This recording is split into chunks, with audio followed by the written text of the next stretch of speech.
காசி நகரத்தின் பெருமையை கூறுகின்ற நூல் தான் காசி காண்டம். இந்த காசி அப்படிங்கிறது உத்தரப்பிரதேசத்தில் கங்கை நதிக்கரையில் இருக்குது.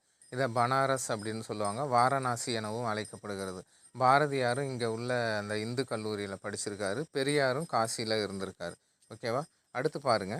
முத்து குளிக்கும் கொற்கையின் அரசர் அதிவீரராம பாண்டியர். இவர் தான் அந்த காசி காண்டம் அப்படிங்கிற நூலை இயற்றி இருக்கிறார். இவர் இயற்றிய மற்றொரு நூல் தான் வெற்றி வேட்கை. அதுதான் நருந்தொகை எனவும் அழைக்கப்படுகிறது. இவருடைய சிறப்பு பெயர் தான் சீவல மாறன் அப்படிங்கிற சிறப்பு பெயர் உடையவர் அதிவீரராம பாண்டியர். போலி புலவர்களின் தலையில் கொட்டுபவர். இவர் இயற்றிய மற்ற நூல்கள் நைடதம், லிங்கபுராணம், வாயு சம்ஹிதை, திருக்கருவை அந்தாதி, கூர்ம புராணம் முதலியவை.